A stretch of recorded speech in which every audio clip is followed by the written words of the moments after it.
Assalamualaikum warahmatullahi wabarakatuh.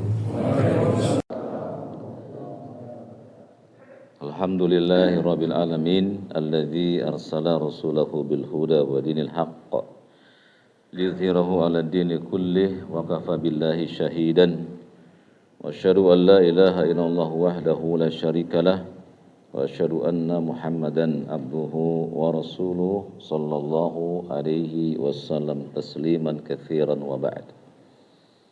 Pada jamaah salat subuh Masjid Al-Bidayah, Bapak dan Ibu sekalian yang barangkali hadir, para ibu yang di bawah, kita berdoa kepada Allah dengan nama-nama Allah yang indah dan sifatnya yang mulia, agar Allah menerima amal salat subuh kita dan Allah maafkan segala kekurangan ibadah kita, khususnya ibadah-ibadah kita di bulan Ramadan.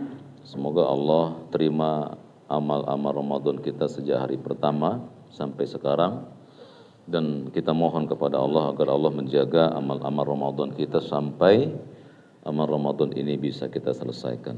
Amin ya rabbal alamin. Pada kesempatan pagi hari ini kita belum melanjutkan kajian kitab kita karena ada yang ingin dibahas pada kesempatan pagi hari ini, sebuah tema yang menggetarkan jiwa gitu ya Pak ya, dari pihak masjid ingin membahas tentang tema menemukan kebenaran dalam keheningan malam. Ini judulnya Pak, judul yang menegangkan ini Pak. Kalau antum buka YouTube banyak sekali judul seperti ini, tapi versinya beda ya. Mungkin yang saya bawakan beda dengan yang ada di YouTube ya. Tapi tidak mengapa ya, yang penting kita belajar dengan sumber kita yang sahihah, Al-Quran dan hadis yang sahih, serta yang dibawakan oleh generasi terbaik manusia, para sahabat Nabi, tabi'in, tabi'ut tabi'in, dan siapa saja dari para ulama yang mengikuti jejak mereka. Ada dua perkara di dalam judul yang bagus ini Pak. Yang pertama kalimat kebenaran, dan yang kedua kalimat keheningan malam. Kalau kita melihat judul ini secara keseluruhan, kepala kita dibawa kepada keadaan seseorang yang menemukan kebenaran di waktu malam. Ya, atau bisa juga ada orang yang kembali kepada Allah di waktu malam. Atau bisa juga manusia disuruh mencari kebenaran di waktu malam. Ini judulnya bisa membawa kita kepada banyak pengertian. Ya, maka saya ambil salah satu di antaranya, yaitu kalimat kebenaran dan kalimat keheningan malam atau malam yang hening. Kebenaran itu Pak dalam sisi syariah adalah perkara yang harus kita pahami, karena sebagian besar kita menganggap kita benar. Sebagian orang lain mengatakan jangan sok benar. Terus siapa yang mesti kita ambil sebagai ukuran kebenaran? Karena banyak orang yang menemukan kebenaran, pada hakikatnya dia menemukan kebatilan. Ada orang yang merasa dia mendapatkan kebenaran. Di tengah malam yang sepi, dia dapat kebenaran. Kemudian diamalkan, ternyata amalan ini enggak dikenal sebagai kebenaran oleh sebagian manusia. Tapi yang mendapatkan kebenaran ini merasa yakin itu kebenaran, karena saya dapatkan dengan cara peribadatan. Ya, maka mari kita membahas apa itu kebenaran. Secara bahasa, ya ini secara komus, kalau kita buka kamus gitu, baik kamus bahasa Indonesia, kamus bahasa Arab dan lain-lain, di dalam kamus bahasa Indonesia, kamus besar bahasa Indonesia, kebenaran itu adalah sesuatu yang memiliki lawan dari kesalahan. Benar maknanya sesuai, lurus. Ya, jadi segala sesuatu yang sangat berharga dalam kehidupan manusia. Secara bahasa kebenaran itu adalah cahaya, petunjuk di dalam kegelapan, keterangan dalam kegundahan, Kebenaran pula artinya keadilan, kebaikan, dan apa saja yang menuntun manusia kepada keselamatan, serta kata yang memiliki lawan kebatilan atau kesalahan. Itulah kebenaran secara bahasa. Adapun secara istilah syariah, kebenaran dalam literatur Islam sering kita baca dalam Al-Quran atau As-Sunnah, ada lafaz al-haqq, ya, al-haqq. Nanti kita lihat dalilnya. Al-haqq itu bisa bermakna nama bagi Allah. Jadi namanya Allah siapa? Pak Marito? Al-haqq. Jadi kalau ada orang yang pengen namakan anaknya Al-Haq, nggak boleh, masih pakai Abdu. Jadi Abdul Haqq. Karena Al-Haq itu ya diantara nama dari Al-Haq adalah nama bagi Allah. Yang kedua, Al-Haq juga memiliki arti sifat bagi Allah. Jadi setiap nama sudah kita bahas pada pembahasan Khus Aqidataka, kitab kita yang pertama dulu, ambil akidahmu dari Al-Quran dan hadis yang sahih, bahwa setiap nama bagi Allah mengandung sifat. Ketika Allah disebut namanya sebagai Al-Haq, yang maha benar, maka Allah memiliki sifat, nggak pernah salah, selalu benar, tidak ada yang salah sedikit pun juga. Dari perbuatan Allah, dari kehendak Allah, semuanya yang datang dari sisi Allah adalah benar. Jadi Al-Haq, zat yang maha benar. Dan nama ini bagi Allah mengandung sifat bahwa setiap perbuatannya adalah benar, tanpa ada kesalahan sedikit pun juga. Makanya nggak boleh kita sandarkan kesalahan kepada Allah, tidak boleh. Keburukan kepada Allah tidak boleh. Yang boleh disandarkan kepada Allah hanyalah kebenaran, kebaikan. Ya. Kemudian Al-Haq juga berarti ajaran Islam. Siratal ladzina an'amta 'alaihim, jalannya orang-orang yang engkau berikan nikmat, jalannya orang-orang yang meniti ajarannya, al-Islam. Juga berarti Al-Quran dan As-Sunnah, jalannya para nabi dan rasul, dan segala makna yang dijelaskan oleh para ulama bahwa itu adalah al-haq atau kebenaran. Mari kita lihat Al-Haq ini dari sumbernya yang otentik. Al-Haq jika disandarkan kepada Allah, yaitu nama bagi Allah, dalilnya Al-Hajj ayat 6. Allah Tabaraka wa Ta'ala berfirman di dalam kitabnya bahwa dirinya memiliki nama Al-Haq. Allah berfirman, "Dzalika bi annallaha huwal haqq." Ya. Kata Allah Subhanahu wa Ta'ala, demikianlah penciptaan manusia itu, karena sesungguhnya Allah dialah Al-Haq, dialah yang maha benar. Wa anahu yuhyil mauta, Allah yang menghidupkan orang-orang yang mati. Wa annahu ala kulli syai'in qadir, dan dia maha kuasa atas segala sesuatu. Pada ayat ini Allah menyebutkan nama bagi dirinya Haq, Al-Haq. Ya. Jadi kalau ada lafaz Pak di Al-Quran diawali dengan kata huwa, huwallahul ladzi la ilaha illa huwal malik al-quddus as-salam al-mu'min, maka semua itu adalah nama bagi Allah. Huwallah, dialah Allah, Allah juga nama bagi Allah. Wallahul ladzi khalaqas samawati wal ard, dialah Allah yang menciptakan. Allah memiliki sifat menciptakan, tapi dia juga maha pencipta, dan seterusnya. Yang kedua, bahwa Allah memiliki nama Al-Haq dalam surat An-Nur. Yauma idzi yuwaffihimullahu dinahumul haqq wa ya'lamuna annallaha huwal haqqul mubin.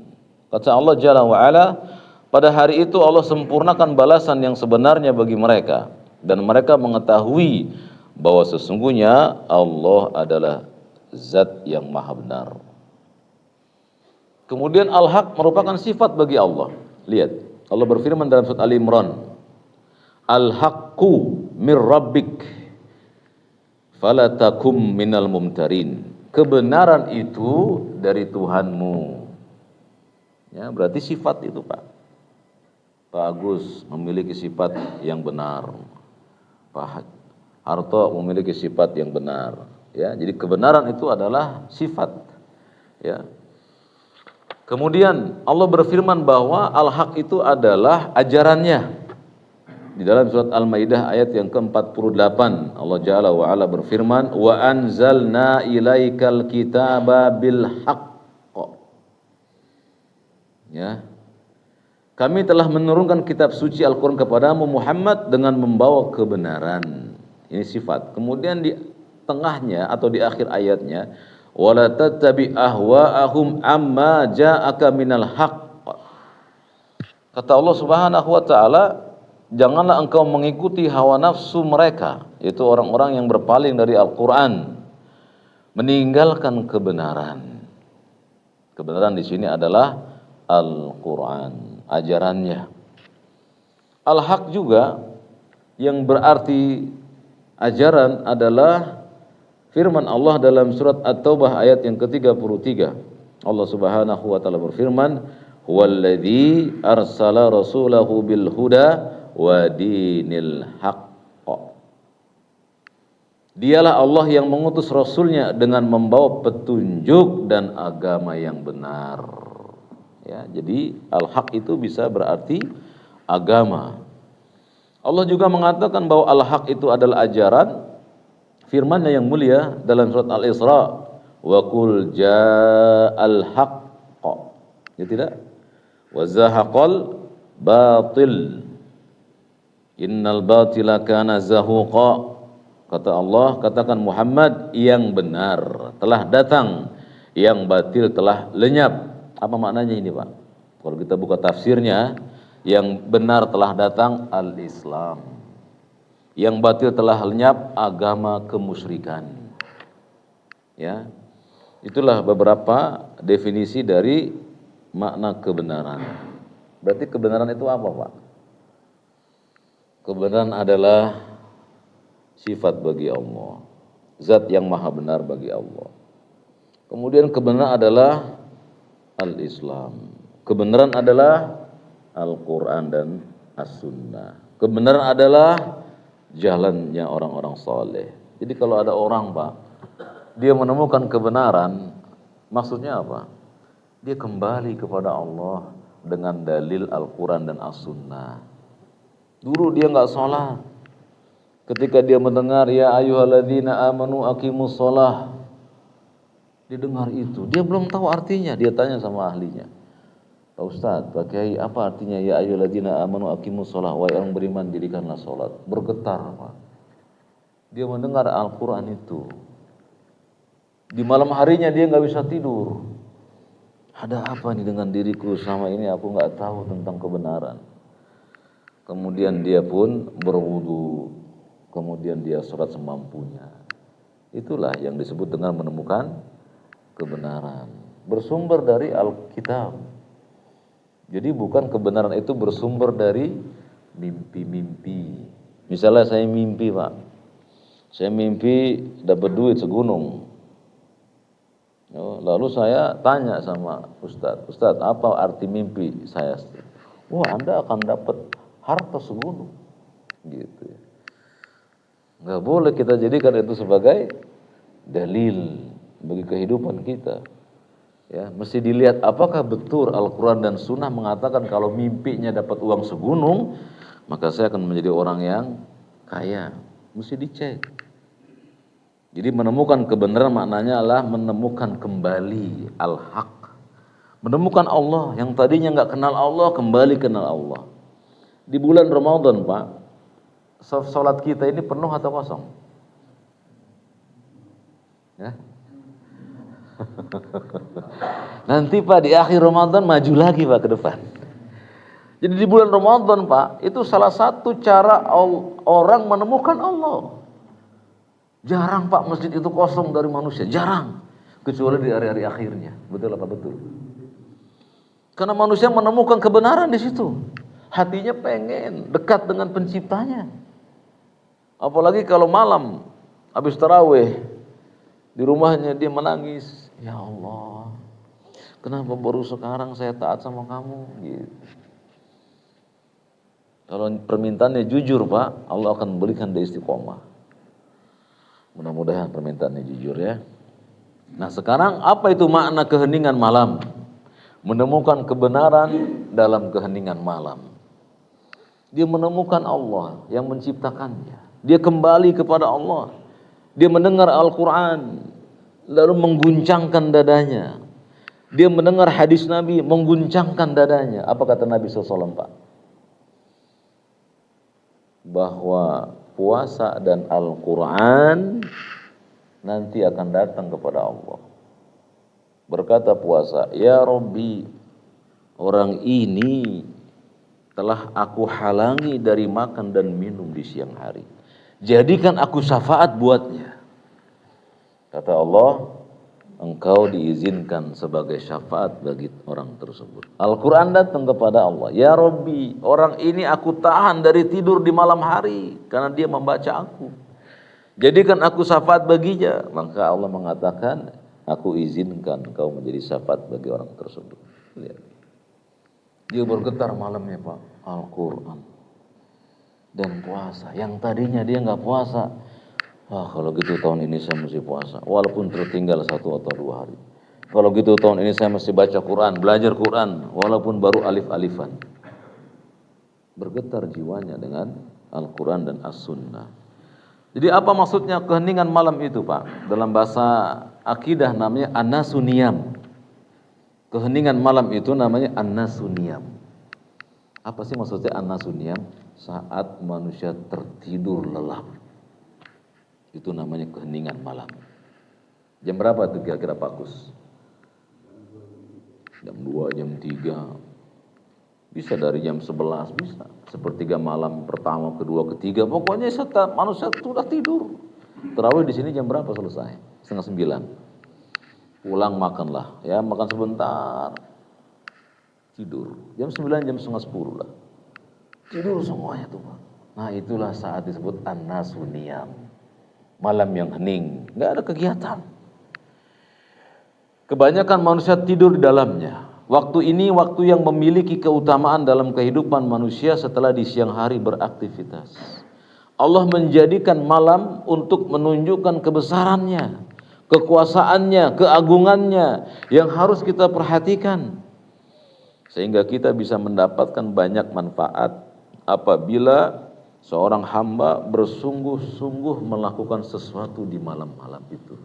Mari kita lihat bahwa Allah menjadikan malam yang hening, An-Nasuniyam, sebagai yang pertama bukti bahwa Allah Maha Besar, Maha Agung.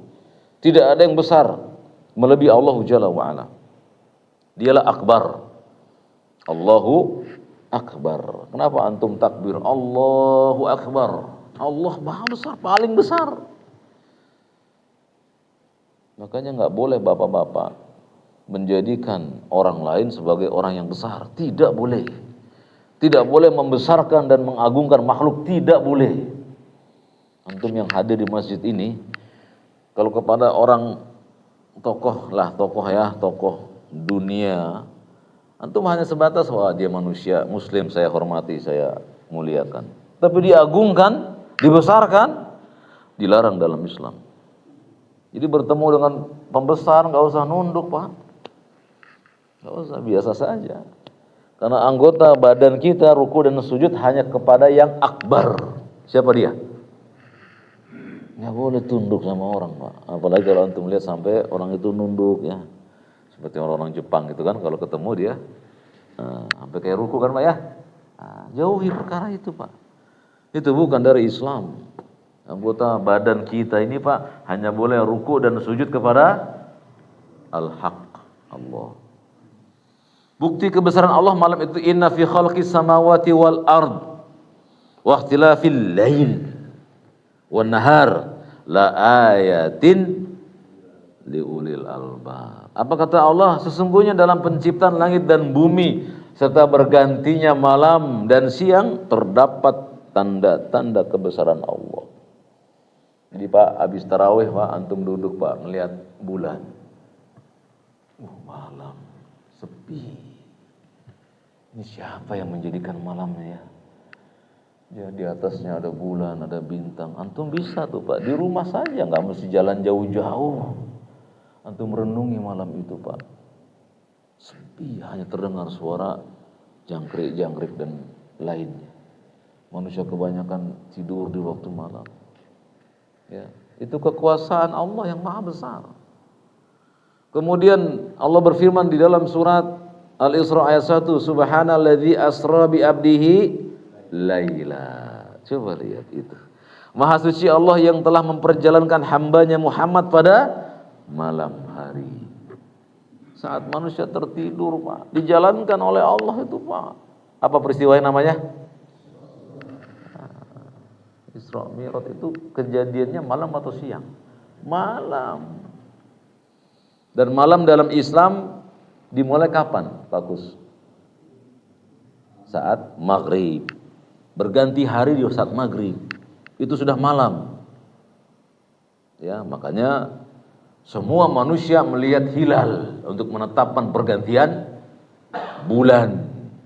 Nah, dilihat bulan.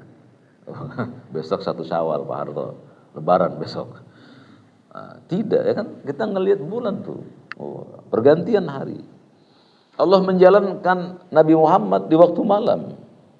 Kemudian Allah juga berfirman dalam surat Al-Qadar yang antum sudah baca itu. Inna anzalna fi Lailatul Qadar. Wa ma adraka ma Lailatul Qadar. Lailatul Qadar atau Lailatul Qadar. Lailah apa itu Pak? Malam. Sesungguhnya kami telah menurunkan Al-Quran pada Lailatul malam. Malamnya Qadar. Kalau kita sudah suka nambah-nambah tuh Pak. Malam Lailatul Qadar gitu.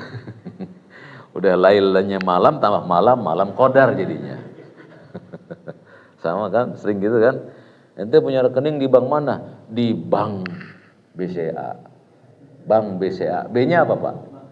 Jadi bank CA gitu. Kita sering begitu kan ya. Nah, sama Pak. Lailatul Qadar, ya malam Qadar, ditambah depannya malam Lailatul Qadar, malam Qadar, ya nggak apa-apa lah ya. Ini redaksional. Apa itu malam Qadar? Kata Allah, malam itu khairu min alfi syahr. Yang lebih baik dari berapa? 1000 bulan, 83 tahun lebih 4 bulan. Malam itu ngapain tuh Pak? Malam itu Pak, Allah izinkan jutaan malaikat turun. Jutaan, kata Nabi, malaikat yang turun pada malam Qadar jumlahnya sejumlah kerikil yang ada di bumi. Bumi berapa lapis? Setiap lapisnya ada kerikil tidak? Sejumlah itu malaikat turun Pak. Maka Allah menyebutnya tanazzalul malaikah dengan lafaz jamak. Banyak sekali. Waruh, Allah tambahkan ar-ruh di situ. Siapa itu? Jibril.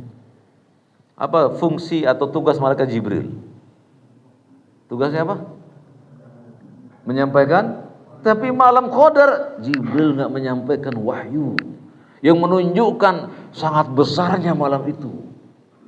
Maka barang siapa yang beriman kepada Allah, ingin mendapatkan kebaikan di malam itu, dia mesti beribadah. Dan jangan coba-coba ngincer malam Qadar cuman ganjil. Antum gak akan dapat itu. Ya. Kedua, malam dijadikan oleh Allah sebagai istirahat bagi hamba. Wa min ayatihi manamukum bil lail wan nahari wabtigaukum min fadlih. Kata Allah, di antara tanda-tanda kebesaran dan kekuasaan Allah adalah tidurmu pada waktu malam. Gimana satpam itu Pak? Dibalik, dikecualikan. Satpam itu dikecualikan. Jadi dalam Islam itu ada pengecualian. Dan ketika dikecualikan juga dalam kebaikan. Ya, satpam yang kerjanya malam, penjaga-penjaga perumahan yang kerjanya malam, ya mestinya mereka tidur, tapi mereka menjaga, itu beda Pak. Pembahasan dalam Islam. Mereka disebut ar-ribat, penjaga perbatasan. Itu pahalanya besar. Jadi hansip itu jangan dianggap ringan itu Pak. Risikonya apa? nyawa. Betul tidak? Makanya mau Hansip jangan galak Pak kita. Dia yang menjaga keselamatan kita secara jasadiahnya kita. Kemudian malam memiliki hikmah sebagai tambahan bagi hamba. Setelah dia melaksanakan ibadah wajib, Allah berfirman, "Wa minal lail fatahajjad bihi nafilatan laka." Tuh lihat Pak. Kata Allah, pada sebagian malam lakukan salat tahajud sebagai satu ibadah tambahan bagimu. Nah, kalau kita salah tuh Pak, kita suka nganggap, wah saya nggak tidur sih, jadi saya nggak tahajud. Nah ini keliru. Jadi tahajud itu nama bagi orang yang bangun malam dia sholat. Gitu. Jadi sholat malam nggak mesti tidur dulu. Iya nggak mesti. Jadi orang sekarang males sholat malam karena saya nggak tidur soalnya, jadi saya nggak tahajud. Ini pemahaman yang keliru di tengah kaum muslimin. Sehingga kaum muslimin nggak sholat malam. Karena dia nggak tidur, dia begadang. Saya nggak tidur soalnya, jadi nggak tahajud. Padahal dimaksud tahajud orang itu bangun dari tidurnya, dia wudhu, dia sholat. Maka orang ini melaksanakan sholat yang disebut dengan sholat habis bangun tidur, tahajud. Ya, jadi penamaan tahajud itu nama untuk sholatnya nggak ada dalam literatur Islam. Dari Nabi SAW nggak disebut tahajud. Nabi menyebutnya sebagai apa? Sholatul lail. Qiyamul lail. Bahkan sholat tarawih bukan Nabi yang menamakannya. Siapa yang menamakan? Para ulama fikih, bukan Nabi SAW. Ibunda mengatakan Nabi SAW tidak pernah sholat malam di dalam Ramadan atau di luar Ramadan melebihi 11 rakaat. Ibunda mengatakan Nabi tidak pernah sholat malam, bukan tahajud. Tapi diberikan nama oleh para ulama. Kalau sholat malamnya Nabi di Ramadan namanya tarawih. Sholat Nabi di Ramadan ya sholat malam. Ya, jadi tahajud adalah nama bagi orang yang bangun dari tidur dia sholat. Ya kalau dia nggak tidur ya dia sholat malam namanya. Tetap disebut orang yang sholat malam. Dilakukan di malam hari sebagai ibadah tambahan bagimu. Ya, jadi malam itu Pak jangan bobok terus. Apalagi kita udah pengen masuk 10 akhir Ramadan. Kemudian Allah Subhanahu wa taala juga berfirman, "Walladzina yabituna lirabbihim sajdaw wa qiyama." Dan orang-orang yang mengisi waktu malamnya untuk beribadah kepada Tuhan mereka dan dengan bersujud dan berdiri. Habis salat tarawih itu Pak, ya, di rumah bangun lagi. Ngapain Pak? Kalau mau sholat silakan sholat mutlak. 2 rakaat salam, 2 rakaat salam. Sholat mutlak namanya. Kalau antum beriman dengan hadis 11 rakaat. Dan sholat itu sebaik-baik amalan. Ya. Kemudian Allah Subhanahu wa taala mengabarkan tentang pemuda yang menggunakan malamnya untuk sedikit tidur, yaitu Abdullah bin Umar, anaknya Umar bin Khattab, dengan dalil As-Sajdah ayat 16. Tatajafa junubuhum anil madaji. Lambung mereka jauh dari tempat tidur. Yad'una rabbahum khaufan wa tama'a. Mereka menyebut nama Allah. Mereka berdoa kepada Allah dengan rasa takut dan harap. Wa mimma razaqnahum yunfikun. Dan mereka nafkahkan sebagian rezeki mereka kepada yang berhak menerimanya. Jadi orang yang menggunakan keheningan malam Pak, akan diberikan oleh Allah hatinya lembut, suka bersedekah pasti. Kenapa demikian? Karena orang yang ingin melatih keikhlasan, lakukannya latihannya di waktu siang atau malam. Pak Wawan, kalau Pak Wawan sedekah di waktu siang, ada nggak yang ngelihat? Bisa banyak yang ngelihat Pak. Lakukan sedekah di waktu malam, siapa yang ngelihat? Orang pada tidur semua. Antum sholat malam gak ada yang tahu Pak Agus. Bahkan istri kita gak tahu. Tapi kita gak sabar Pak. Habis sholat malam di waktu hujan, udah kita lakukan 2 rakaat salam plus witir 1 rakaat salam. Kita ambil handphone kita. Kita bikin status, ternyata sholat malam dalam keadaan hujan luar biasa enaknya.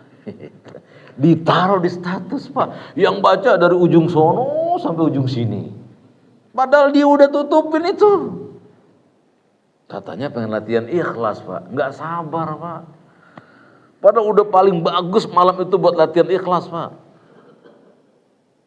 Cucunya Ali bin Abi Thalib nggak dikenal oleh bangsa Arab saat itu. Karena suka ngasih beras di malam-malam. Jam 2 keluar, Pak, bawa beras, bawa gandum lah, bukan beras ya. Bawa gandum ditaruh di depan rumah orang miskin. Selama hidupnya orang miskin nggak tahu siapa yang ngasih ini. Ternyata begitu cucu Ali bin Abi Thalib wafat, dimandikan jenazahnya, manusia yang laki-laki yang memandikan ngelihat ada hitam di pundaknya. Berarti selama ini yang suka ngangkat makanan itu siapa? Orang ini. Dan sejak dia meninggal nggak ada lagi yang ngasih. Lihat latihannya tuh, Pak. Kalau kita, ya Allahu alam lah, kalau mau sembako ngantrinya, Pak, 10 meter, Pak. Diliput pula ya, Pak Harto. Kenapa sih kita mau ngasih sembako nggak ketuk rumah saudara kita, Pak? Kalau saya boleh sarankan di tempat ini nanti zakat fitr, Pak, antar ke rumah orangnya. Jangan suruh ngantri. Anterin ke rumah mustahik. Assalamualaikum. Ini ada hadiah lebaran. Jangan bilang ini ada zakat, jangan. Ini ada hadiah buat kalian. Pulang langsung. Itu lebih afdol. Allah melihat jejak-jejak langkah kita di jalanan untuk mengangkat beras ke mustahik. Jangan suruh mereka antri. Bagaimana kalau antum yang menjadi mustahik? Malu kan ngantri, malu. Datangi mereka di waktu malam. Habis tarawih itu, assalamualaikum, ada hadiah, Bu, dari masjid. Gitu. Jangan bilang zakat, ada hadiah dari masjid. Beras kasih amplop di sampingnya sama isinya. Kasih Indomie 5 bungkus, telur 2 butir, antum pulang. Jadi zakat fitr itu bisa langsung dimakan. Ada lauhnya, ada beras, ada lauhnya. Kan asik tuh. Kan ada zakat mal juga yang keluar di bulan Ramadan. Kemudian Allah Subhanahu wa taala mengatakan, ya. Kanu qalilan minal lail ma yahja'un. Mereka sedikit sekali tidur di waktu malam. Berapa sih, Pak, waktu tidur kita, Pak, selama ini, Pak? Berapa hari? Berapa jam? Kebanyakan itu, kurangin sekarang. 8 jam kebanyakan itu. Dan itu bukan datang dari Islam, Pak. Itu penelitian barat. Bukan penelitian Islam. Abdullah bin Umar itu, Pak, dan sebagian besar sahabat tidurnya sedikit. Kalau perang paling depan, nggak pernah lelah. Karena yang ngasih kekuatan siapa, Pak? Tidur atau Allah? La haula wala quwata illa billah. Kita tidur 2 jam nyenyak, masya Allah, udah cukup. Tidur 8 jam, Pak. Udah gitu, udah 8 jam sholat subuhnya, masih aja kurang, Pak. Di masjid masih aja tidur 8 jam padahal. Wala haula wala quwata illa billah. Apa kata Nabi SAW? Afdhalus siyam ba'da Ramadan syahrullah al-Muharram. Sebaik-baik puasa setelah puasa Ramadan adalah puasa sunnah di bulan Muharram. Itu sebaik-baik puasa. Namun Nabi lanjutkan, wa afdhalus shalah ba'dal faridah salatul lail. Dan sebaik-baik salat setelah salat wajib adalah salat. Dan Nabi, Pak, nggak pernah ninggalin salat witir, baik dalam keadaan safar maupun mukim. Kita witir aja kagak. Witir berapa rakaat minimal, Pak Ismail? Hiji. Apa nggak bisa, Pak, 1 rakaat habis isya? Habis isya, ba'da isya, salat witir, Pak. Kalau antum ketiduran bablas nggak masalah, udah ditutup dengan witir. Jadi witir boleh di awal, boleh di tengah, boleh di akhir. Kita terluput dari hal ini. Ayo kita gugah, Pak, di bulan Ramadan ini.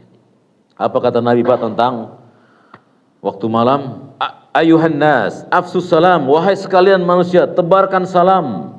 Wa'imut ta'am, berikan makan orang-orang yang kelaparan. Wassallu bil lail wan nasu niyam. Lihat itu. Dan sholatlah ketika manusia tertidur di waktu malam. Udah sunnah maksudnya. Tadkhulul jannata bisalam. Niscaya kamu masuk surga dalam keadaan salam. Selamat. Hisabnya ringan, nggak berat. Dengan apa?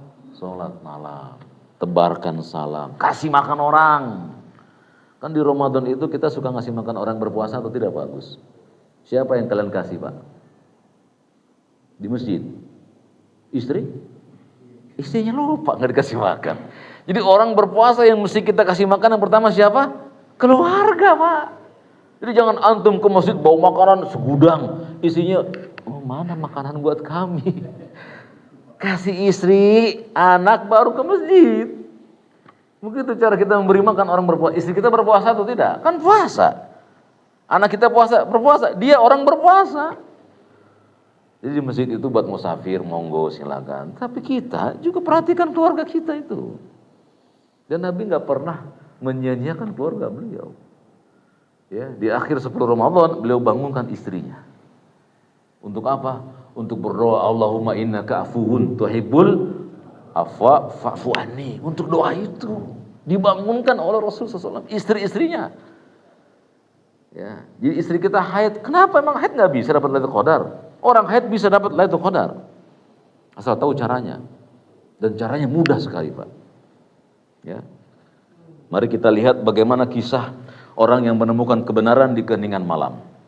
Seorang ulama hadis yang bernama Al-Imam Al-Baihaqi dalam kitabnya Syu'abul Iman menceritakan tentang seorang pemuda yang bernama Fudail bin Iyad. Dan Fudail bin Iyad ini adalah gembongnya perampok. Ya. Ada satu peristiwa yang membuat Fudail bin Iyad itu bertobat di waktu malam. Saat itu Fudail sedang jatuh cinta, ya, dengan seorang perempuan. Maka di tengah malam dia memanjat tembok rumah si wanita tersebut. Oh, dia perampok Pak, apa yang ditakutin nggak ada. Dia panjat. Begitu dia memanjatnya, terdengar suara Al-Quran di tengah keheningan malam. Dia mendengar, bukan dari si perempuannya, terdengar saja suara Al-Quran. Ya mungkin rumahnya dekat-dekatan gitu kan, terdengar. Orang yang membaca Quran itu membaca surat Al-Hadid ayat 16. Allah berfirman, alam ya'ni lil ladzina amanu an takhsha'a qulubuhum lidzikrillah. Allah berfirman, bukankah telah datang waktunya bagi orang-orang yang beriman untuk tunduk hati mereka mengingat Allah. Mendengar ayat ini Pak di tengah malam, maka Fudail yang lagi manjat tembok itu Pak berkata, tentu saja wahai Tuhanku, sungguh telah tiba bagiku untuk tunduk mengingat Engkau. Dengan sebuah ayat Al-Quran yang ringan di tengah malam. Maka Fudail pulang, dia beristirahat di sebuah bangunan yang sudah rusak. Datanglah sekelompok rombongan yang lewat. Sebagian anggota rombongan berkata, kita jalan terus. Sementara yang lain berkata, kita istirahat saja sampai pagi. Karena si Fudail berada di arah jalan kita ini. Dan dia akan menghadang dan merampok kita. Si Fudail dengar ada orang yang membicarakan dirinya. Maka Fudail pun merenung, aku sedang melakukan maksiat di malam hari, yaitu memanjat rumah untuk mengintip wanita yang aku cintai. Sementara kaum muslimin di sini ketakutan karena aku. Dan menurutku tidaklah Allah menggiringku kepada mereka, melainkan agar aku berhenti dari maksiat. Maka beliau berkata, ya Allah, sungguh aku telah bertobat kepadamu, dan aku jadikan tobatku ini dengan tinggal di Baitul Haram. Dengan apa Fudail jadi ulama? Dengan sebuah ayat. Ayat ke-16 surat Al-Hadid yang dibacakan di keheningan malam. Dia menemukan kebenaran. Jadi Pak, baca Quran di waktu malam, ya habis tarawih. Tarawih termasuk malam tuh Pak, surat malam. Jadi kalau tarawih jangan buru-buru. Yang baca Quran, imam, bacanya pelan-pelan saja. Dan yang di belakang Pak, makmum jangan suka batuk. Kalau imamnya panjang dikit, rame. Kapan kita pengen dengerin Quran kalau bukan sekarang? Allah berfirman, lihat Pak, inna nasyi'atal lail, sesungguhnya bangun di waktu malam, hiya asyaddu wata'an wa aqwamu qilan. Bangun di waktu malam lebih tepat untuk khusyuk dan bacaannya di waktu malam lebih berkesan. Ini kan seolah-olah Allah ingin menyampaikan kepada kita, wahai kaum muslimin, kalau kalian baca Quran di waktu malam, bikin supaya berkesan. Jangan buru-buru baca Qurannya. Tadaburilah itu. Sabbihisma rabbikal a'la. Rame, Pak. Wala haula wala quwata illa billah. Kenapa sih kita dengar Quran itu batuk, Pak? Kenapa? Ya kan? Mesti kita koreksi diri kita ini, ya. Maka Fudail pun kemudian menjadi ulama, Pak. Sampai sekarang tuh, Pak, kalimat-kalimat Fudail diterima. Apa itu, Pak? Ditanya, Pak, engkau sudah berusia berapa? Kata Fudail kepada orang yang sudah 60 tahun. Sudah 60 tahun. Kata Fudail, berarti sebentar lagi engkau akan kembali kepada penciptamu. Luar biasa itu, Pak. Apa yang sudah kau bawa untuk penciptamu? Enggak ada, jangan, kata Fudail. Kau bertobat hari ini, maka dosamu yang lalu diampuni. Kalau kau enggak bertobat hari ini, maka dosamu ditumpuk sampai hari ini. Menangislah orang tersebut, bertobat juga dia jadi. Itu untayan Fudail bin Iyad. Kemudian seorang ulama yang masih hidup, Syekh Abdul Razak, sering membawakan sering ke Indonesia juga. Dia menceritakan, Pak, pada malam 27 Ramadan, ya, aku keluar bersama ayah dan kakekku untuk sholat di Masjid Nabawi. Jadi kalau di Masjid Nabawi atau di Saudi, sholat tarawihnya malam, Pak. Jam berapa tuh yang pernah ke sana? Malam kan? Malam sekali, Pak. Ternyata ada mobil yang berada jauh dari rumah, terdengar suara musik menggema di mobil itu. Di malam 27 Ramadan. Satu malam yang paling diharapkan terjadinya Lailatul Qadar. Aku mendatanginya dan ternyata ada sejumlah pemuda. Maka aku berkata kepada kaum pemuda itu, wahai para pemuda, jika kalian tidak bisa sholat berjamaah bersama orang-orang dan berdoa kepada Allah di malam yang diberkahi ini, minimal matikan suara keras ini, hentikan suara ini. Lalu mereka mematikannya. Kemudian kata Syekh Abdul Razak, aku sampaikan sebuah hadis kepada mereka, yaitu hadis Aisyah. Aku berkata kepada orang yang paling dekat denganku, sudah hafal doanya? Dia berkata, sudah. Aku berkata, coba ulangi.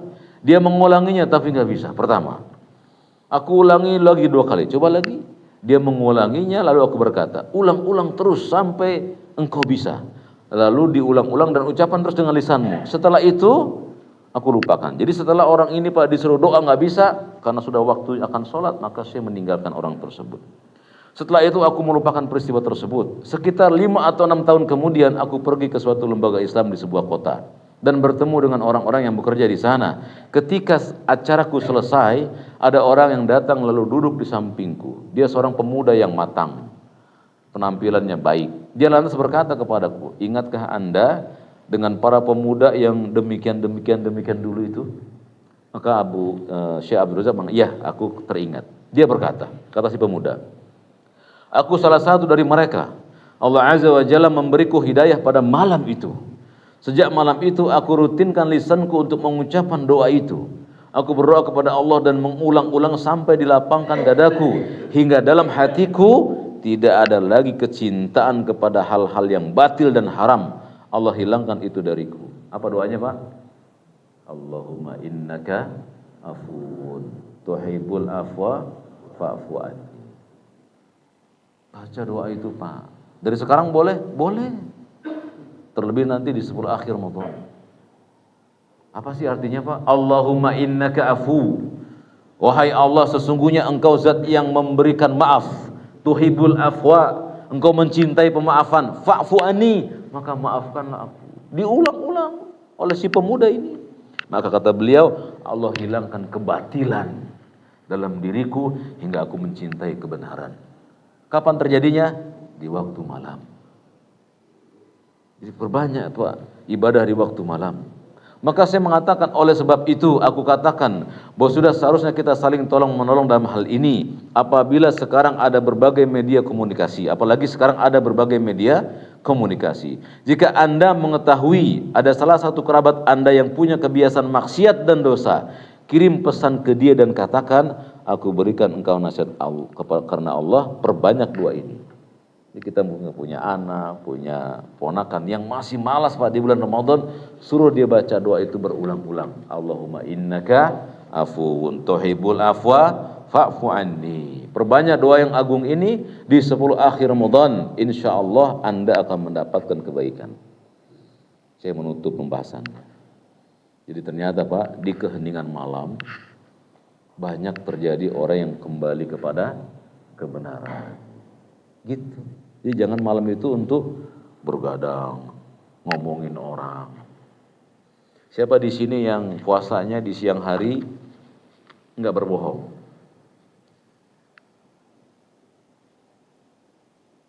Enggak ada, alhamdulillah ya.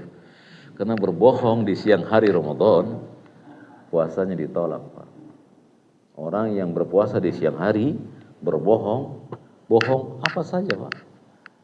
Ditanya sama istrinya, Pak Agus, Pak gitu ya. Maksudnya Pak Agus contohnya. Pak, dapat THR? Enggak dapat tahun ini. Padahal di kantong lagi tebel, Pak. Ya, puasanya enggak batal. Itu datang sore hari, Pak Agus pulang sore hari, ditanya, dapat Pak? Enggak dapat. Belum buka puasa, batal enggak puasanya? Puasanya enggak batal. Yang dibatalkan oleh Allah Ar-Royan, pintu surga ditutup, nggak bisa.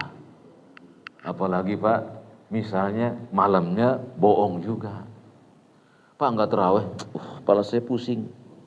Padahal cuma males. Itu bohong namanya Pak. Kata kalian dan saya kepada anak kita, nak kalau kamu nanti puasanya seminggu pol, Bapak kasih hadiah. Pas seminggu datang, Pak, mana janjinya? Anak kecil minta-minta janji. Ini kita berbohong dan puasa kita cacat di sisi Allah. Nabi yang mengatakan, Pak, man lam yada qaula zur wal amala bihi falaisa lillahi hajatun fi an yada atau amahu wa syarabahu. Barang siapa yang tidak meninggalkan perbuatan dusta, bahkan dia beramal-amalnya dengan landasan dusta, Allah enggak butuh dengan puasanya. Allah enggak kasih dia pahala. Jadi jangan coba-coba berdusta di malam hari, Pak. Ya, di siang hari saja bisa membatalkan pahala puasa, ditambah di malam hari Allah enggak suka. Jadi pendusta itu Pak luar biasa jeleknya di sisi Allah. Ya, semoga Allah memberikan kepada kita kesempatan di Ramadan ini untuk meraih kebenaran yang hakiki di setiap malam yang kita lewati dengan merendahkan diri kita di hadapannya dan mengakui segala kekurangan ketaatan kita kepadanya. Amin ya mujibas sa'ilin. Aqulu qouli hadza wa astaghfirullahal azim li wa lakum wa lisairil muslimina min kulli dzambin fastaghfiruhu innahu huwal ghafurur rahim. Demikian. Habis waktunya. Masih ada soal jawab? Nanti habis ini masih diteruskan enggak di bawah? Enggak. Berarti di atas saja ya. Ayo silakan yang mau bertanya. Silakan Pak Ahmad. Salat malam.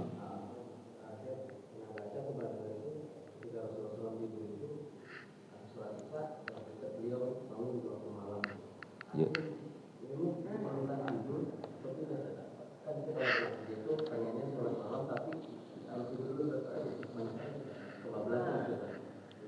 Inilah Pak, kesalahan yang fatal di tengah-tengah kaum muslimin.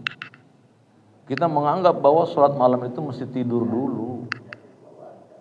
Tidak. Ya kalau antum capek ya tidur. Nanti bangun malam ya sholat malam. Jadi sholat malam itu nggak disyaratkan padanya tidur. Sebagaimana Lailatul Qadar nggak disyaratkan adanya itikaf. Enggak. Orang yang nggak itikaf bisa nggak dapat Lailatul Qadar? Bisa. Bisa nggak orang sholat malam tanpa tidur? Ya bisa. Ya, Nabi hanya menyuruh kita kalau habis Isya sebaiknya tidur kalau nggak ada urusan. Karena beliau membiasakan tidur pada Isya. Karena supaya bisa bangun malam. Gitu. Jadi kalau nggak tidur ya tetap sholat malam nggak masalah. Jadi sholat sunnah malam itu Pak dilakukan setelah ba'diyah Isya sampai datang sebelum subuh. Itu waktu sholat malam Pak. Sepertiga malam pertama, sepertiga malam kedua, sepertiga malam terakhir. Yang paling afdol sepertiga malam terakhir. Dari jam berapa? Jam 2 sampai jam 4. Makanya kita sahur jam segitu. Karena Allah berfirman wal mustaghfiruna bil ashar.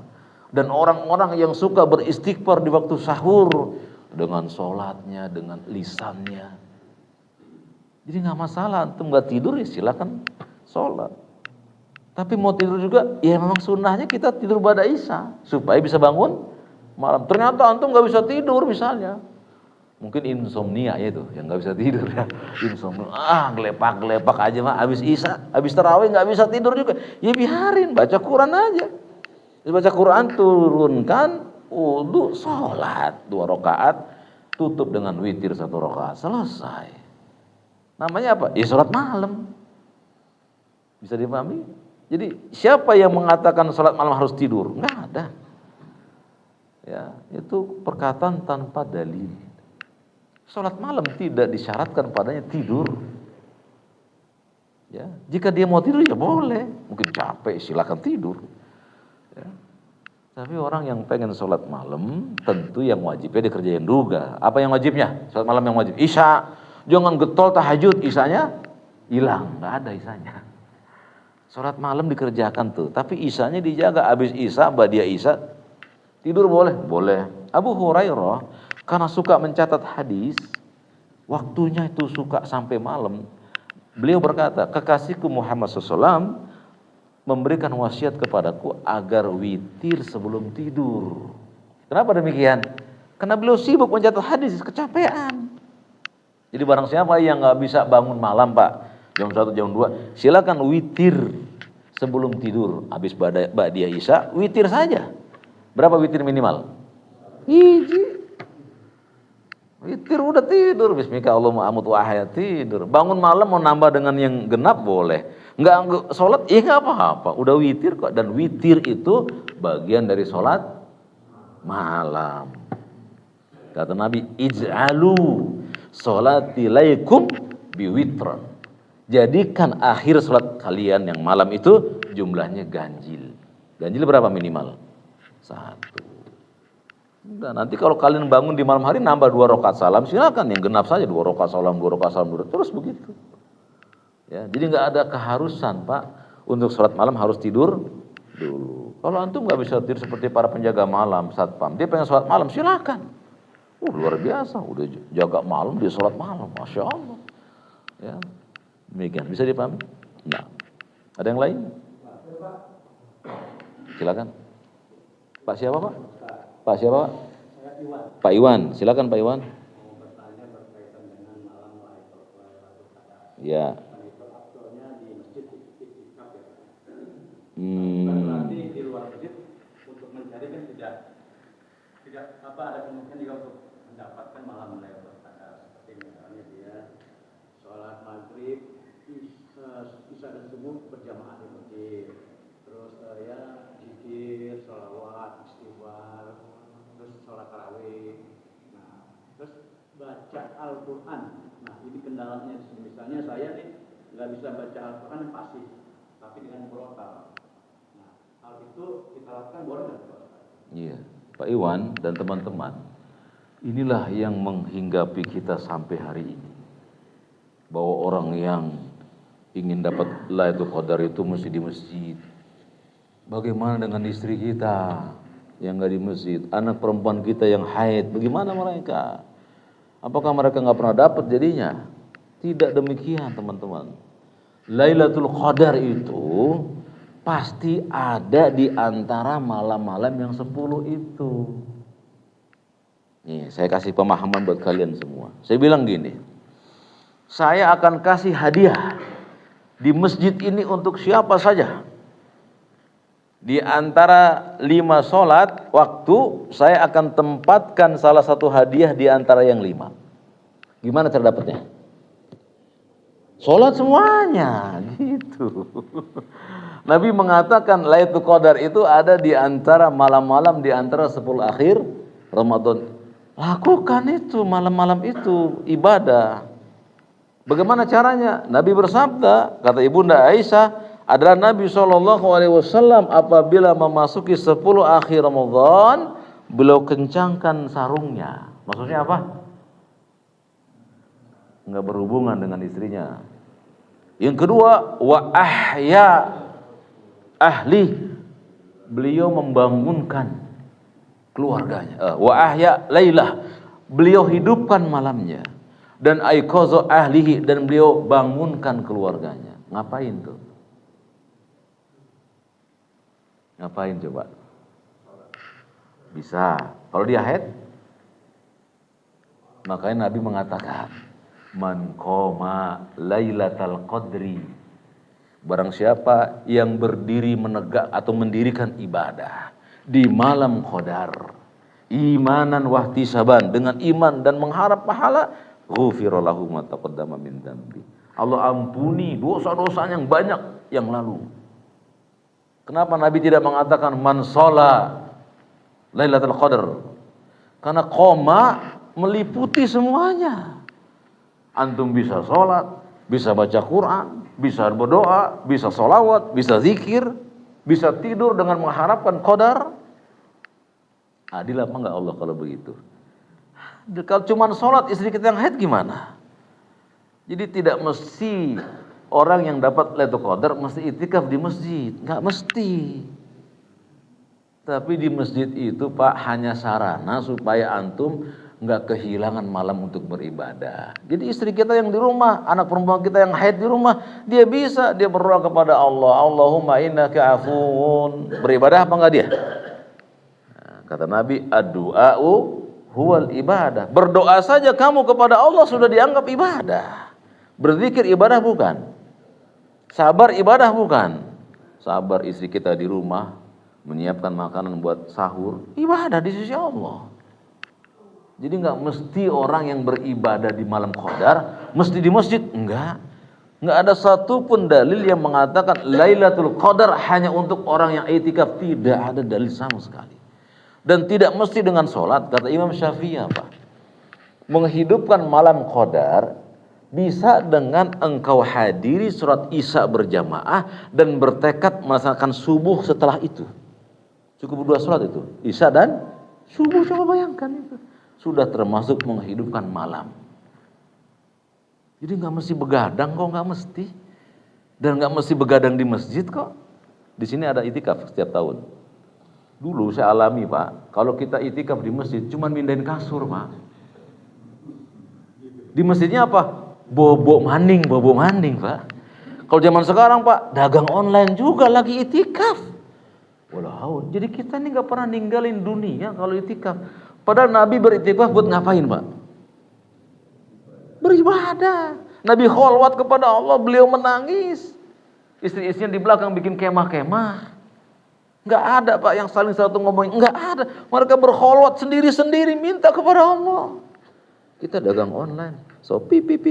Oh, lupa dimatiin Pak. Saya kedengeran, nanti lagi online. Jangan gitu. Tapi dia online juga gitu. Jadi ini kita itikaf nggak ada maknanya. Jadi itikaf itu artinya berdiam diri di masjid. Bisa dilaksanakan di Ramadan, bisa selain Ramadan. Antum nanti di bulan Syawal nih ya, asalkan itikaf sejam saja di masjid. Namanya itikaf.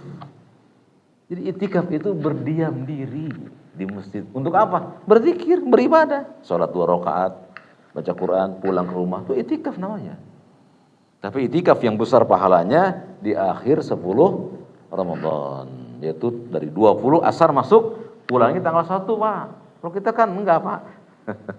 Niatnya itikaf 10 hari, terus tanggal 25 pulang. Enggak, sampai tanggal 1 Syawal.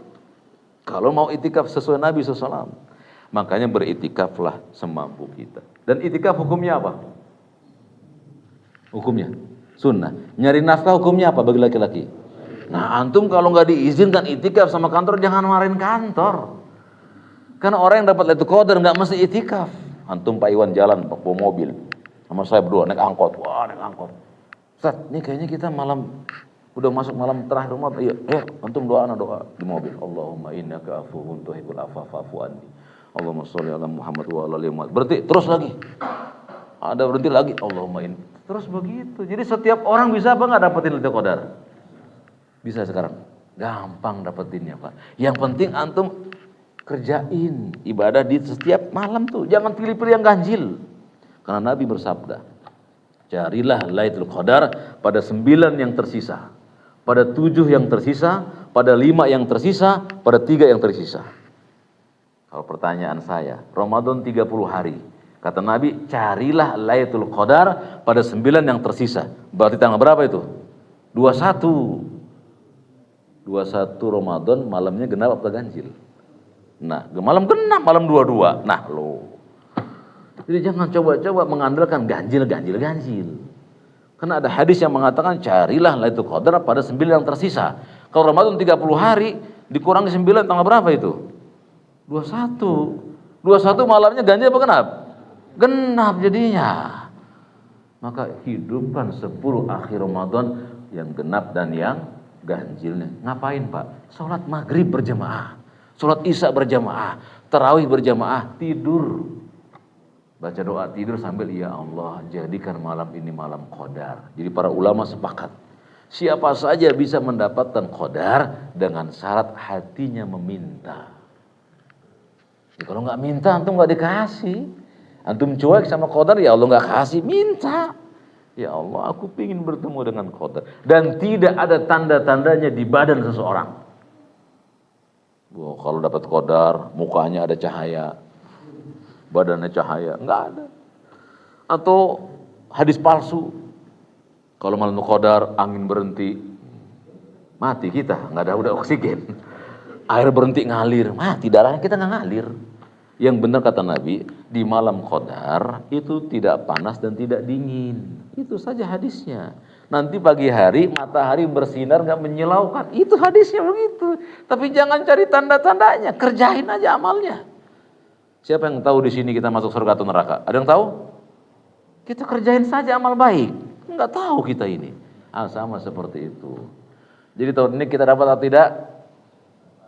Dapat insya Allah. Asal antum maghrib dijaga, ba'diyahnya dijaga, isanya dijaga. Nggak mesti itikaf, nggak mesti kok pulang. Apalagi Pak Iwan misalnya presiden di rumahnya, maksudnya ngatur keluarga gitu, ada tamu dan lain-lain. Wah, pulang aja habis tarawih pulang. Malam bangun angkat tangan, ya Allah jadikan malam ini malam Lailatul Qadar. Allahumma innaka afu. Besoknya begitu lagi. Ajak istri begitu, dapat Pak malam qadar. Betul tidak? Dan nggak ada tanda-tanda khusus Pak. Oh nanti orangnya jadi lebih baik. Nggak, biasa saja. Karena itu rahasia yang Allah berikan kepada kita. Dan tidak ada wahyunya.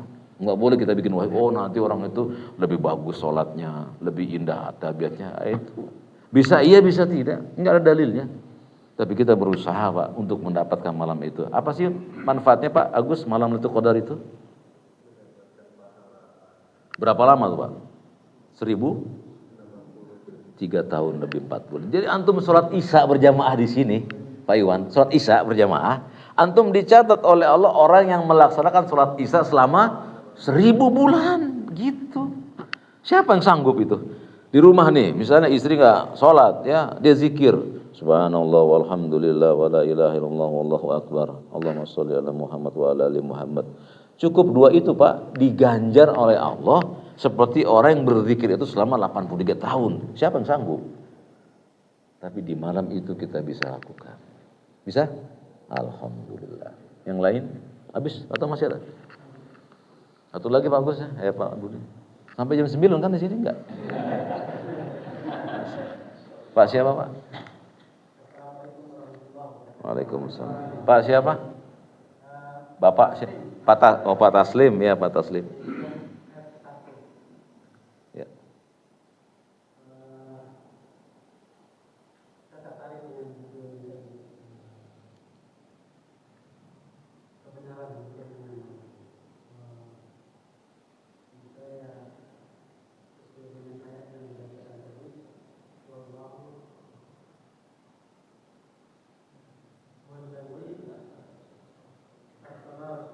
Bil huda wa dinil haq.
Tenang gitu.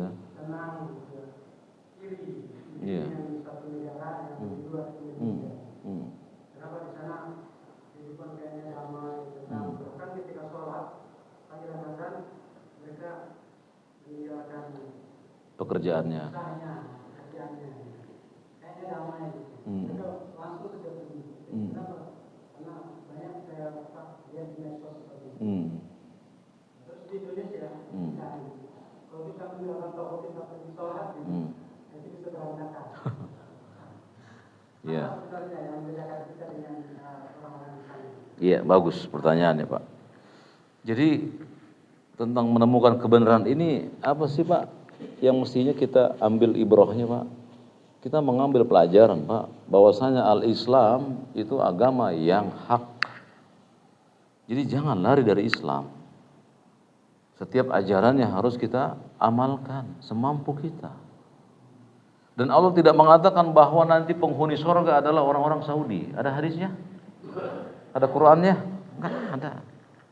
Yang Allah masukkan ke dalam surga siapa? Wasari'u ila maghfirati min rabbikum wa jannatu arduha samawati wal ard uiddat lil yang bertakwa. Kami sediakan surga itu bagi orang-orang yang bertakwa. Allah enggak jadikan surga buat orang Saudi, tidak.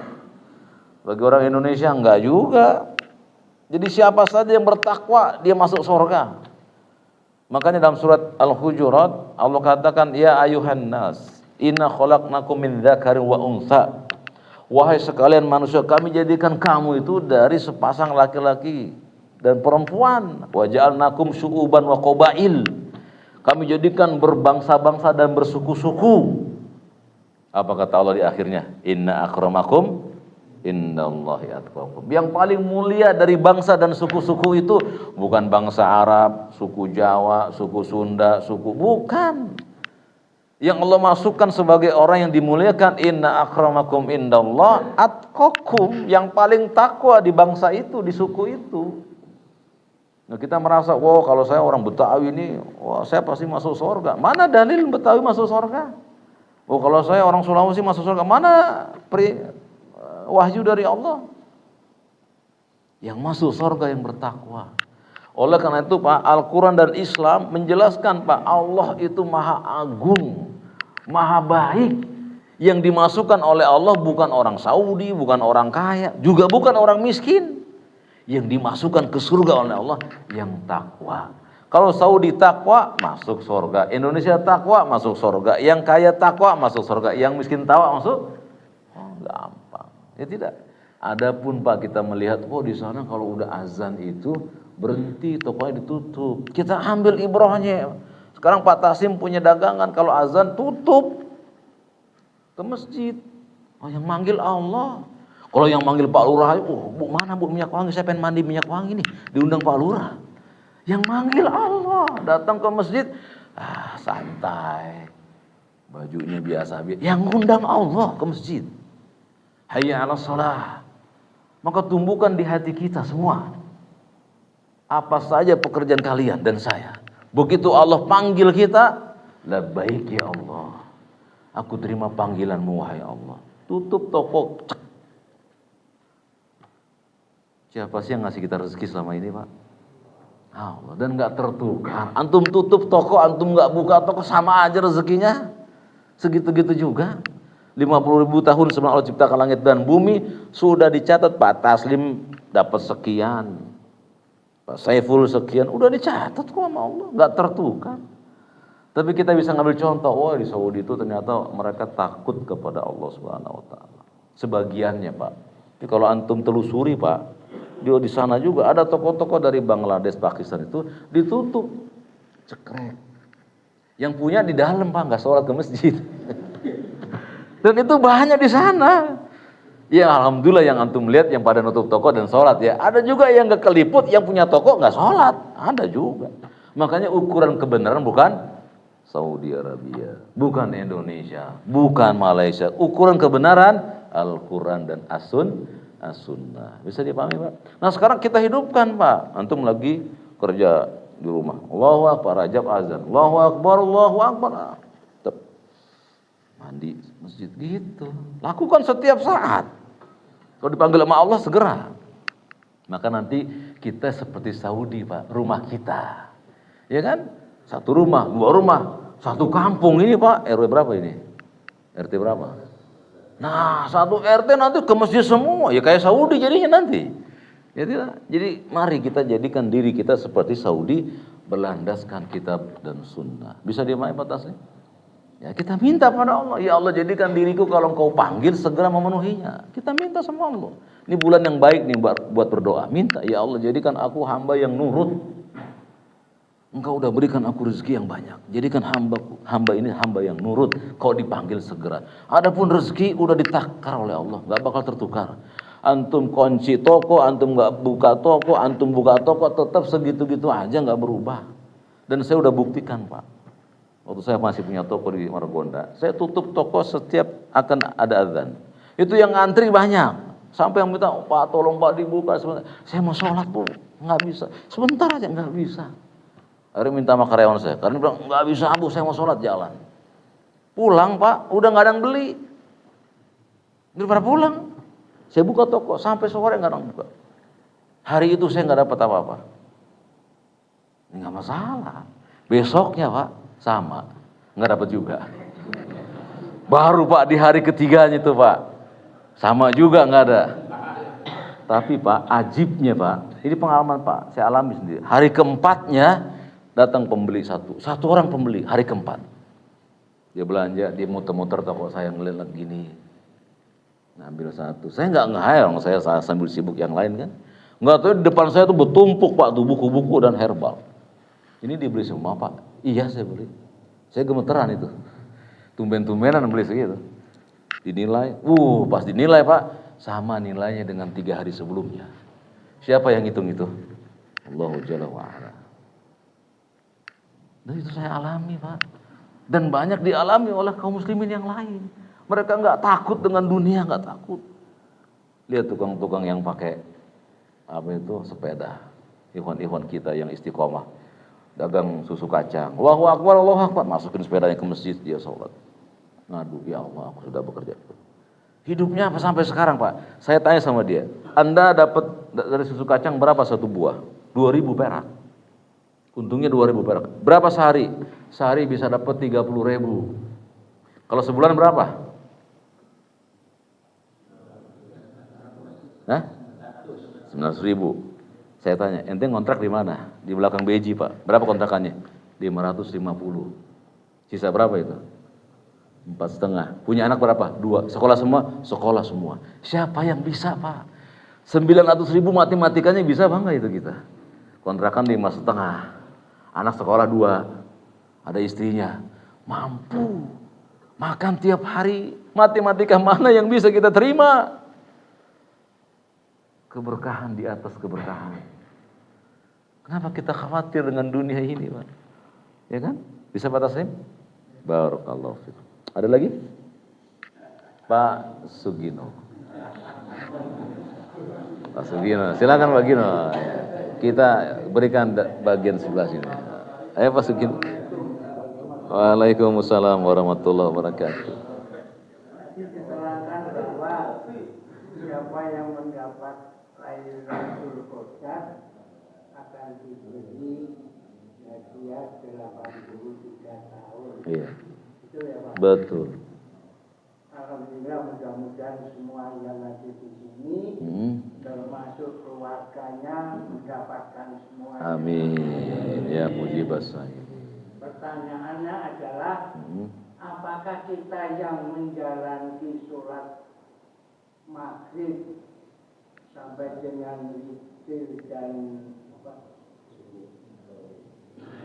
tarawih serta sholat subuh itu sudah termasuk mendapatkan, dan apa perbedaannya dengan orang yang menjalankan ibadah pada malam hari. Baik. Terima kasih. Barakallahu. Ya, sudah saya sampaikan tadi bahwa menghidupkan malam di malam Lailatul Qadar bisa dengan hanya mengerjakan yang wajib-wajib saja di malam tersebut. Maghrib dan Isya serta subuh. Karena malam Lailatul Qadar datangnya saat maghrib sampai salamun hiya hatta matla'il fajar. Sampai datangnya fajar itu malam itu terjadi dari maghrib sampai subuh, Pak.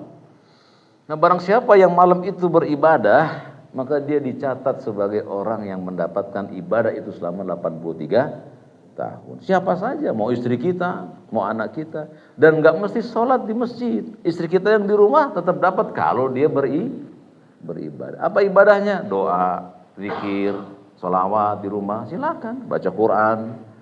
Dia sholat isya di rumah, nggak bisa ke masjid, nggak apa-apa. Bagi orang sakit gimana di rumah sakit, dia berzikir, ya Allah, ini udah 10 akhir Ramadan. Aku mohon kepadamu ya Allah, agar malam ini aku dapat qadar. Dia baca Allahumma innaka afuwwun. Dapat apa nggak dia?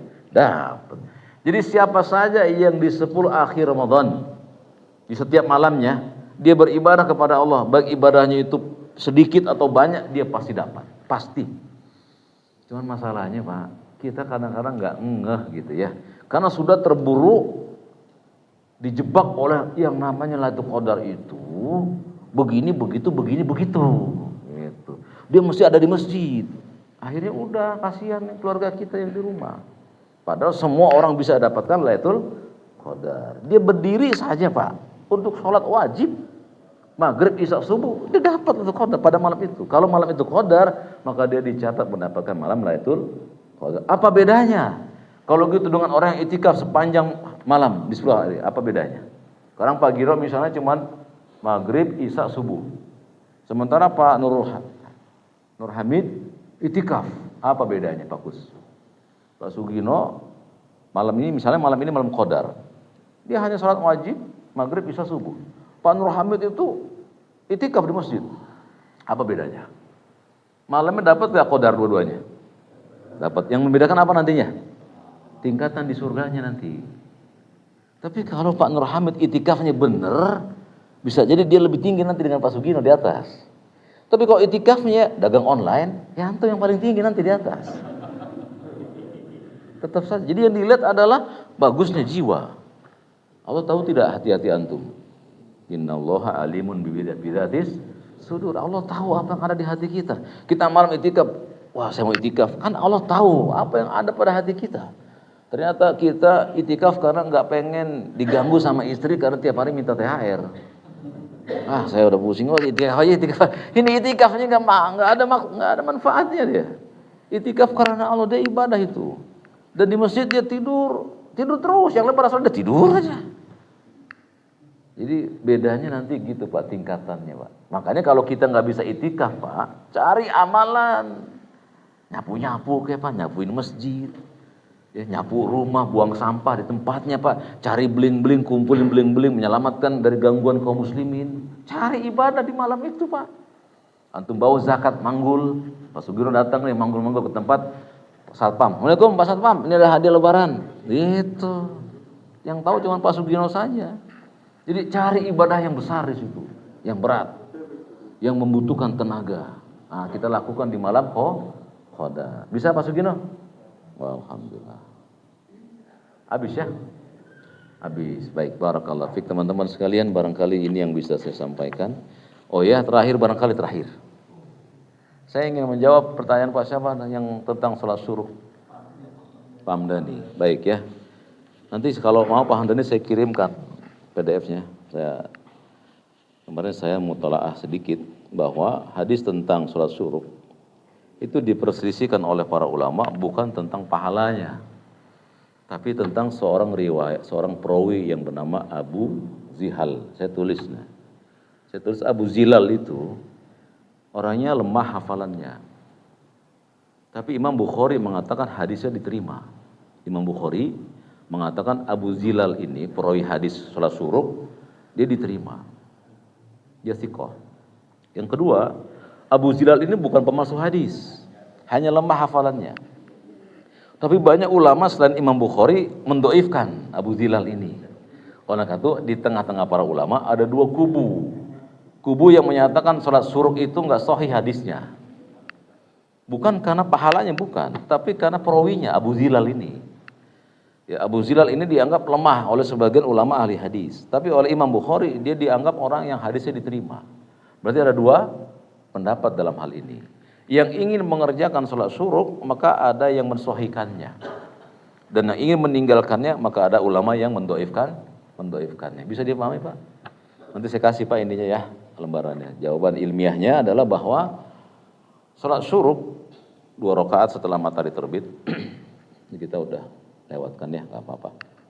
Itu bisa antum amalkan kalau antum meyakini kesahihannya. Tapi kalau antum meyakini, saya lah melihat kedhaifannya bisa saya pahami, udah saya terima ada yang dhaif, maka antum nggak melaksanakan sholat syuruk, tapi sholat duhanya boleh. Bisa dipahami Pak? Jadi jangan melihat dari sisi misalnya gini, Ustadz Fulan begini, Ustadz Fulan. Kita cari kenapa Ustadz ini mendhaifkannya, gitu ya. Kenapa Ustadz ini mendhaifkannya? Kenapa Ustadz ini mensahihkannya? Nah, kita cari, ternyata pendapat mereka itu melihat pendapat ulama sebelumnya. Ada Imam Syekh Mubarakfuri, ada Syekh Albani, ada Ibnu Hajar dan lain-lain, ada Ibnu Hibban. Yang saya turunkan di sini nanti antum bisa lihat bahwasanya hadis tentang sholat syuruk diperselisihkan oleh para ulama derajat kesahihannya. Sebagian ulama mensahihkannya, sebagian mendhaifkannya. Kalau Pak Hamdani ridho dengan yang sahih, ada ulama yang mensahihkannya. Tapi kalau antum ridho dengan yang dhaif, ada ulama yang mendhaifkannya. Silakan, dalam hal ini lapang, luas. Ya, misalnya kita harus mengambil bahwa sholat syuruk adalah dhaif. Padahal pahalanya apa? Haji sempurna. Ya tidak? Haji sempurna dan umrah sempurna. Sekarang saya mau tanya sama kalian, haji sempurna balasannya apa? Kalau antum nggak bisa sholat syuruk, cari pintu supaya bisa masuk surga. Nah, di antaranya membaca Qul huwallahu ahad sebanyak 10 kali. 10 kali satu istana di surga. 20 kali 2 istana di surga. Yang kedua, antum sholat duha 4 rakaat. Ada hadisnya. Yang ketiga, antum masuk pasar, baca doa masuk pasar. Yang keempat, antum memberi makan atau suapan ke istri. Itu semuanya bisa memasukkan kita ke dalam surga. Yang berikutnya, antum tebarkan salam, baik yang kenal maupun yang tidak. Itu semuanya bisa memasukkan kita ke dalam surga. Jadi apabila kita terhalang dari satu amalan, yang di situ amalan itu pahalanya surga, cari amal lain sebagai penggantinya. Bisa dipahami Pak ya? Baik, berarti selesai ya, nggak ada utang ya. Baik, barakallahu fiik teman-teman sekalian. Semoga pertemuan ini pertemuan yang baik dan kita berharap kepada Allah agar Allah jadikan Ramadan tahun ini Ramadan yang kita bisa bertemu dengan malam Lailatul Qadar. Dan ingat Pak, 10 hari akhir Ramadan jangan antum sia-siakan. 10 akhir Ramadan adalah penutup bagi 20 sebelumnya. Barang siapa yang tidak melakukan ibadah sampai akhir Ramadan, maka dikhawatirkan amalan yang 20 pahalanya hilang. Karena Nabi SAW bersabda, innamal a'malu bil khawatim. Sesungguhnya setiap amal itu tergantung di penutupnya. Nah, jadi 10 akhir Ramadan adalah amalan penutup bagi 20 hari sebelumnya. Kenapa sangat mulia? Di dalamnya ada zakat fitr. Dan zakat fitr itu fungsinya mensucikan puasa kita dari kotoran-kotoran yang datang. Yang kedua, memberi makan orang miskin. Yang berikutnya, di malam atau di 10 akhir Ramadan ada Lailatul Qadar. Berikutnya, di 10 akhir Ramadan ada takbir. Dan barang siapa yang mengagungkan Allah, Allah akan agungkan orang tersebut. Barang siapa yang merendahkan Allah, Allah akan rendahkan orang tersebut. Makanya bertakbir ya, pada malam takbiran. Jadi 10 akhir Ramadan itu Pak diakhiri dengan apa? Takbir. Itu jangan mudik. Emang nggak boleh mudik? Boleh Pak, tapi di mudik juga cari kodarnya di mobil gitu sama istri, isinya bangunin. Ini jangan-jangan malam kodar, baca doa yuk. Allahumma innaka afuwwun. Tiap di jalan gitu. Di 10 akhir, walaupun sedang mudik. Emang orang mudik gak bisa dapat satu qadar? Kasihan dong ya. Jadi semua kita bisa mendapatkan itu. Semoga Allah bimbing kita untuk memaksimalkan Ramadan sampai akhirnya. Amin ya rabbal alamin. Kita tutup dengan kafaratul majlis. Subhanakallahumma wa bihamdika asyhadu an la ilaha illa anta astaghfiruka wa atubu ilaik. Wassalamualaikum warahmatullahi wabarakatuh.